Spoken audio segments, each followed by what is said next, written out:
Hello my lovelies, welcome back to my channel. This is Neo of Ahhhsoneo, and this is my part 2 of my videos how to afford luxury.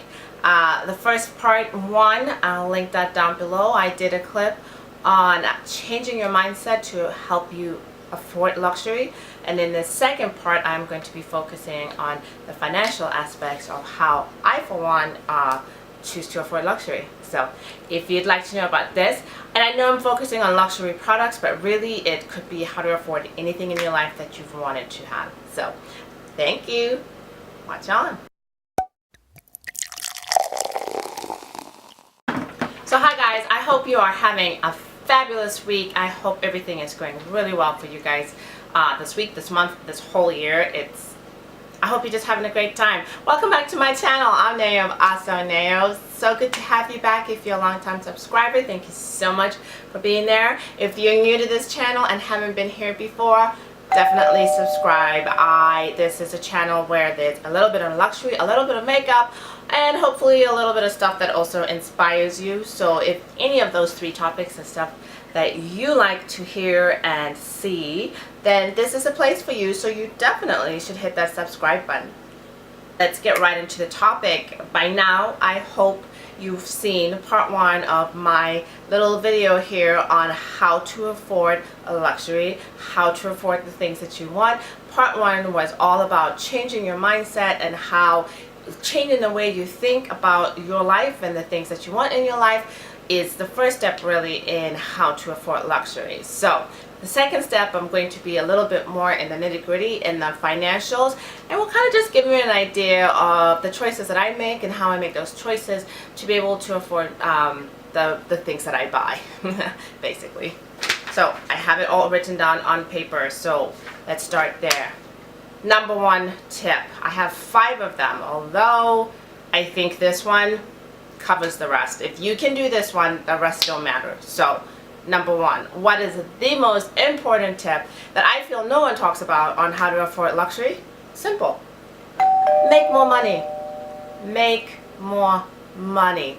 Earn more money. Start a business. Invest. Whatever it is. Take what you've got. Multiply it. Make more money.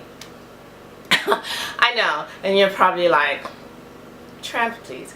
But seriously, you know, people who buy a lot of luxury items or can afford to buy a lot of luxury items, and I mean people who really buy a lot of luxury items, not the piddly amounts like the rest of us, but really buy. Those people make a ton more money than the rest of us, and I think that's a disconnect for a lot of people. Like sometimes we don't understand how much wealth is out there in the world and how capable we are ourselves of making wealth. And so it's like, make more money. Start that business you've been talking about for years. That's a special message for me. Become an entrepreneur. Start selling things on eBay and Amazon, and become start your YouTube channel. Get a raise at work or get a promotion at work. Change jobs. Did you know that for most people, especially women, one of the biggest ways career-wise, so you still the same career plan, still the same type of career, not even changing careers, but one of the biggest ways that we can make more money isn't by waiting at your current job to be seen and promoted.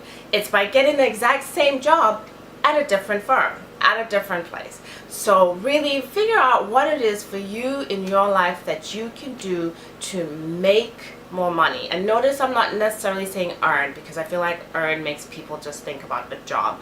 But I'm just saying in general, all kinds of different types of income streams. The more you make, and I know it's a rabbit hole people go into, that the more they make, the more they spend. But what I want to say is the more you make, the more you have available to spend, and how you choose to use that money is really up to you. But if you've really been thinking, hey, I do want a Louis Vuitton purse, or I do want another Louis Vuitton purse, or a Chanel, or makeup, or that trip of a lifetime, then make more money. Stop thinking that, well, I only make $15 an hour. Do what you can, start making 20. Very simple. But if you can do that one, you'll cover the rest. That's really the way I look at it. The next one is something that a lot of you, I think, love to hear this tip, and so you kind of, you know, it's the easy one. It's the one that we all think we could do if we just had enough willpower. And it does fall in line with the first tip where I said make more, because then it's like, okay, well, now I'm making more. What do I do with the more that I've made? So the next one, number 2, is save your money differently. Allocate your money differently. Okay, so it's still saving, but you're doing it differently from maybe how your mindset is saved. I hope you've read the book The Richest Man in Babylon. It's a really, really great book, and he talks about how the best thing anyone can do is save a little bit for themselves with that first paycheck. So that, you know, obviously you have with your paycheck or any money that you've earned.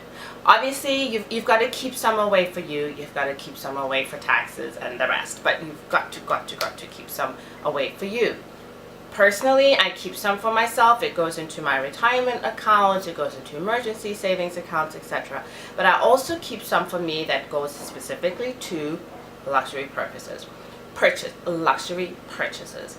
I might not be able to buy a bag every month, but you know, if you let it sit there and accrue, then all of a sudden it can buy you more things.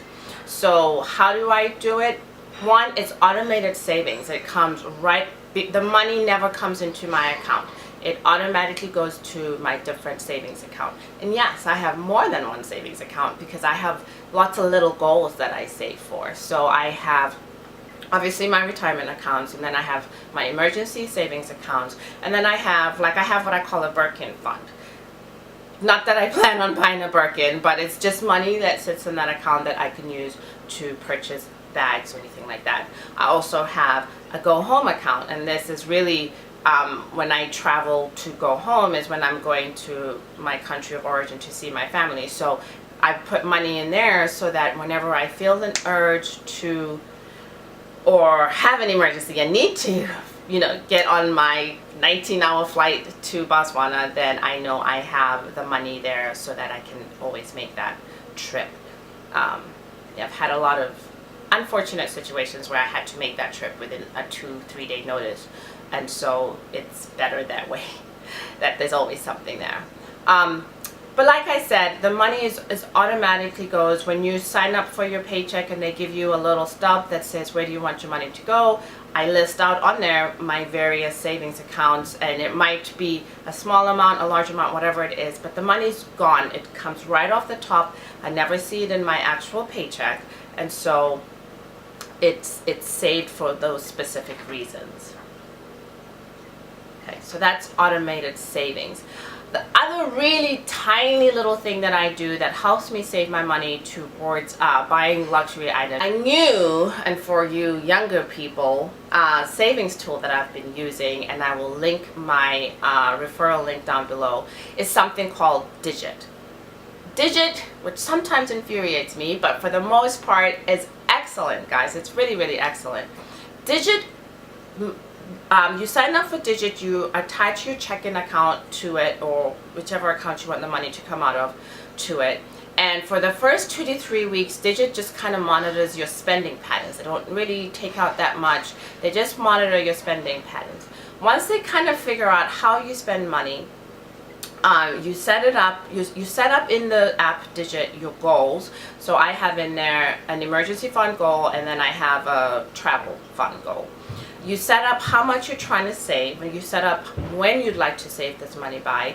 You set up the maximum they can pull out of the account on a daily basis. That is key. And then after it's a few weeks or maybe a month of it monitoring how you spend your money, how money flows in and out of your checking account, Digit slowly starts pulling money out. So now I said that you have to put a daily limit, because there were, when I was new to it and I couldn't, you know, I didn't really know what was going on, Digit could pull out like 12, 13, 15 bucks per goal that I had set. So that can add up pretty quickly if you're not anticipating it. But that's the pleasure of, that's the joy of Digit, in that it pulls these little bits of money out that you don't even notice. Sometimes I feel like, sometimes I'll have a shock where I'll go, oh, I'm missing 20 bucks. Where did that go? Or I'm missing, whatever it is. And then it's like, oh, Digit took it out. But then it'll send you these little messages. Hey, I've saved X amount for you. I've saved this. I've saved that. The way I've set it up, again, is just little bits of money that slowly filters out of my account. But I find it really, really helpful in knowing that there's that little extra cushion there. The money is tied up to your account. I've set up like overdraft protection. So if my checking account goes down below a certain amount, Digit will put the money back into my account as I need it automatically. Or you can always just go into it and pull the money back into your account. It's very easy. It's just another online banking. But I like the fact that it makes me also adjust my own spending. If I'm, trying to buy a lot of coffee or trying to buy a lot of lunches and so on, and Digit's pulling out the money and I'm not paying attention, and it's like, okay, I guess this week I saved all that money instead of going to go and spend it on rubbish. So I'll link that link down below, guys, so check out Digit. It's very helpful. Alright, so for tip number 3, like I said, it might be a little bit controversial, but sometimes when I'm buying my luxury products, I use a credit card. Yes, I know, terrible. Now notice I said I use a credit card. I didn't say I go into debt, because the difference is that I use a credit card to earn my points, to earn cash back, all of those things, and then pay off the credit card in full when the bill is due, or within a couple of weeks, or whenever the payment comes due. So I'm not saying go into debt to afford anything, whether it's luxe items or things that you need in your life. I know, we generally are cash people, but we do have credit cards, and if I'm buying, something from Louis Vuitton and it's $2,000, or I'm buying some shoes that are 600 bucks, and it's a double point day, it's 2% cash back on my cashback card, it makes sense for me to put it on there and get my 2% back, and then pay it off in money afterwards. Plus, I don't particularly always feel secure walking around shopping with large amounts of cash, so I wouldn't, it's best sometimes to just use a credit card. But again, like I said, you have to be very strategic about this. You have to pay it off. I'm not in any shape, way, or form saying go into debt to afford luxury. I'm really not saying that. But I am saying if you have a card that has great benefits, or you have a card that lets you earn a bunch of points, it doesn't hurt to use it, but be very smart about it. Okay, so that was number 3. Number 4 is sell something. Yeah, really sell something.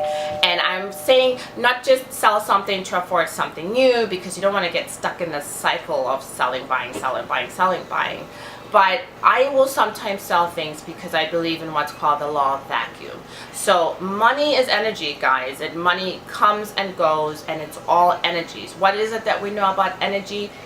It's never created, it never ends. It's just pushed from one entity to another. So it's like even with your emotions, sometimes when you're angry, you gotta let that anger out, and that energy is transferred to something else, right? Well, money is the same. I mean, one of the best financial pieces of advice I ever heard was not to hoard money, not to hold on tight to money like this. So it was from Susie Orman, and she gave this description that if your hand is open, right, if you have a faucet or a tap running and water's coming down, if you put your hand underneath that, water's running down, right? If your hand is closed, water can't come in here. You can't keep any of the water, right? But if your hand is open and it's flowing in and flowing out, you'll actually, in the palm of your hand, be able to keep the most amount of water. So I give that example to give an example of money, because it's the same with money. It will flow in, it will flow out, but you get to keep the most amount in there. So what does this have to do with the law of vacuum? if you sell something, you're making room for something else to come in. And sometimes you have to make room even when you're not at that point where you're ready to make that next purchase. But moving things out of your life always makes room for something new to come in. The fun thing about the luxe world and shopping for luxury is that the secondhand market for our goods is booming. As prices are going up for people who only buy new, prices are going up in the value of the goods that we're selling. So it really does. I know I personally do not like to sell my items, although once in a while I will sell things that I'm not using and create that law of vacuum and, you know, get that cash and help and put it towards the next item that I want to purchase. So yeah, so my final tip, number 5, is kind of also what I covered in my first video, but it is being persistent. Being persistent in making sure you get to your goal. So save consistently, make more money consistently, make room for new things in your life consistently. If you are persistent and consistent in the achievement of your goals, you will get to where you want to go. You really, really will. Guys, I hope you found these tips useful on how to plan your finances in such a way as to help you be able to afford luxe items. So a quick recap: make more money, really work on making more money, be persistent in what you do with that money, create the law of vacuum, sell something and able to make a little bit of money that will allow you to make room for new things that you want to bring in. Use a credit card, but use it very, very wisely, and never, ever, ever go into debt. I'm so worried that people are going to misconstrue that one, but do not go into debt, and then have multiple ways of saving the money and the energy that you do bring into your life, whether that is through multiple savings account where the money gets taken right off the top and you never see it, or whether it's small little habits like saving $5 bills, or just different. I find for me personally the most effective way is to have the money already taken out. And I know some of you are going to say, well, how come you didn't talk about budgeting? Well, I'm not good at budgeting. I just am not. I try and I follow a monthly budget loosely.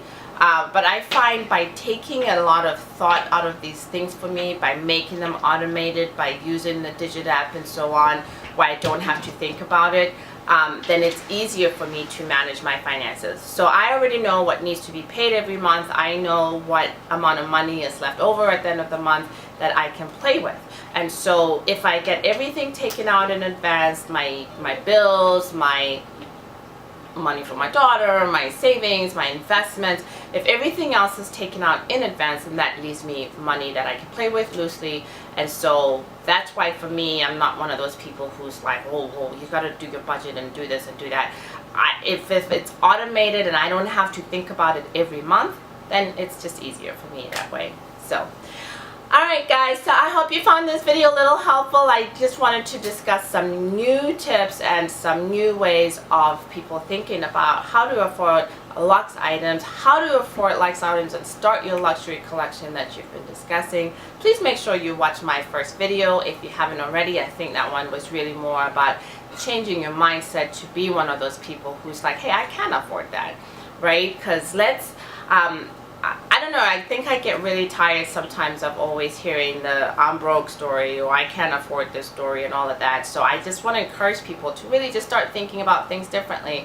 We're not broke. We live, if you're in America anyway, we live in the richest, well, if you're in America and you're in China, you probably live in the richest countries in the world. Let's change our mindset. Let's change how we think about money. Let's make more money. Let's automate our savings. Let's do things a little differently, and then you can really help you move on. So thanks guys, I hope you think this was helpful. Bye.